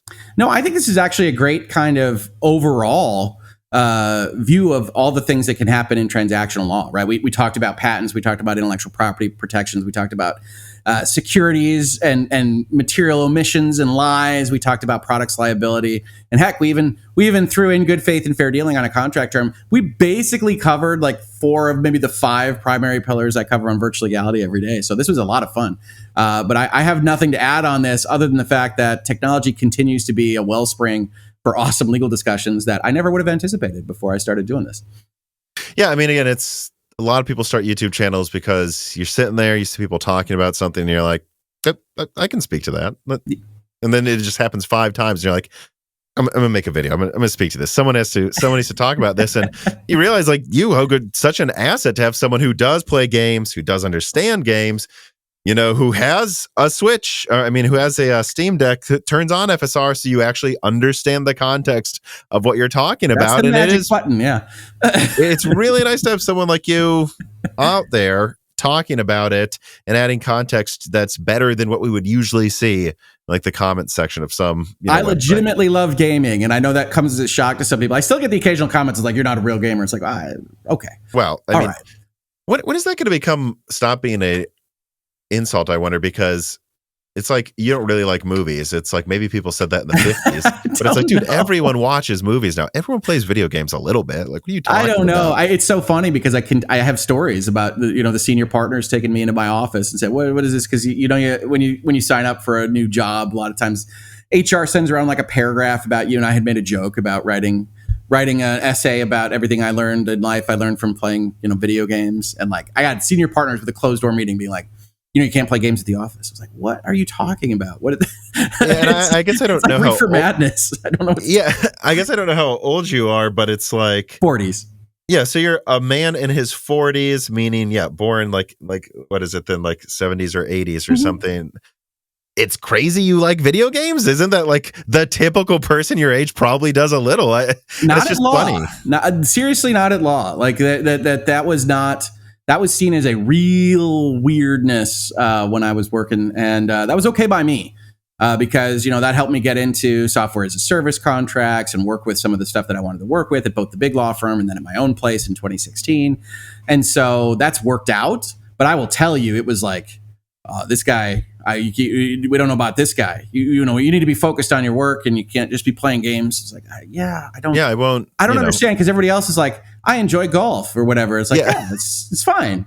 I'm not assuming. I'm not assuming you're playing golf right now. Sometimes these people have a little putt thing in their office too. So why are you like you think I can't play video games at work? It seems like you're playing golf at work. I can't promise I didn't have a 3DS that I was messing around with when it came out and I had sent to the office. I can't promise that didn't happen.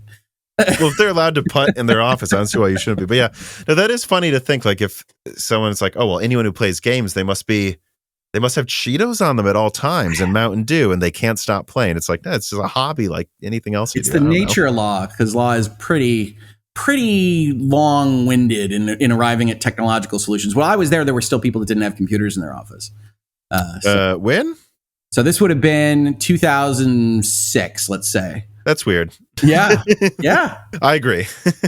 I'm telling you the truth on this. Dictaphones, no computers. Yeah, all sorts of stuff in law. All right. Well, if anyone wants to, hear more of this type of a discussion, you're always putting out content, and there's certainly, like we discussed in the beginning, endless content to discuss.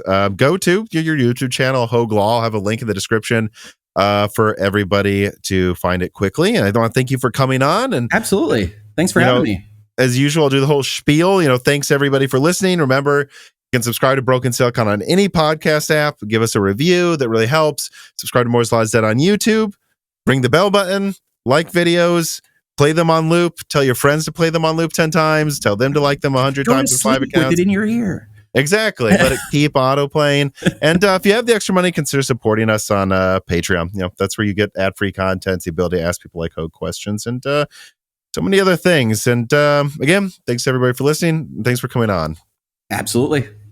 This podcast was brought to you by the YouTube channel and website Moore's Law is Dead. Moore's Law is Dead and Broken Silicon are trademarks of their creator, Tom. That guy is me, and I am indeed the creator, editor, writer, and showrunner of Moore's Law is Dead podcasts, videos, articles, and other media. However, I don't do this alone. Moore's Law is Dead is a team with Broken Silicon co-hosted by my brother, Dan, audio editing by Gerard Cortez, and special assistance by Carbon Cry. Find all of our information, including the information of sponsors you can support, at www.mooreslawsdead.com. If you would like to send fan mail or hardware to us, please mail parcels to Moore's Law is Dead at P.O. Box 60632 in Nashville, Tennessee, zip code 37206. And speaking of fans, Patrons are what makes Moore's Law's Dead content possible. The aging business model of spamming ads all over the content is dying. The future of media will be built on fans paying for the content they actually want to exist.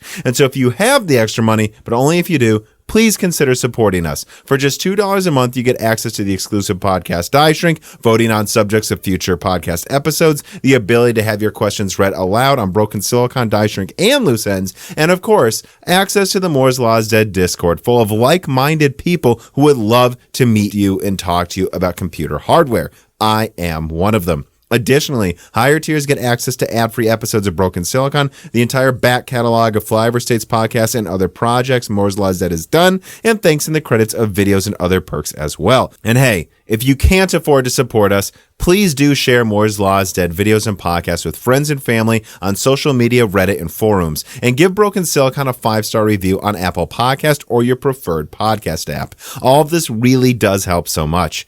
And if you'd like to advertise on the podcast, hire Tom for consulting, or are a person of interest who would like to be a guest, please reach out to the email address mlhbdead@gmail.com. But as I said, this podcast would not be possible without its patrons supporting it, and so now it is time to give a personal thanks to the greatest of the fans. The following supporters are at the 10 gigahertz or higher producer levels: Brad Medlin, Drita Full, AV, Anthony Griffer, Greg Pataki, Mohammed Akwari, Brett Jones, Aaron Close, Little Germany, Jan Renner, Daniel Hyde, Shredbird, Brian Riggleman, Dr. Foreman, Sam Miller, Deke, Thomas Rupp, The Mechanical Philosopher, Terrence Harrod, SNES Chalmers, Tom Bailey, Greg T. Wanchik, Andrew S., Frank Zielinski, Daniel D., MJV1, Eric Jackson, Justice Brennan, Sammy Good, Valco Malev, The Boss Haas, Nicholas Buckner, Spamtum G. Spamtum, Jonathan, Lord Starstream, General Drips, Blake, Franco Frederic, Matthew Lazier, Jensen Wang, Nathan Mose, Aziris, Gregory S. Hacker, Dominic Koch, Jake Dude 23, Jake Martin, Cameron, Christian Lavoie, Hard4Room.com, Original Ross, Slicky, Lance Bassler, David Cowden, Ricky Tan, Christopher Butler, GZ Ziggy, Sarcastro, Seven Hart,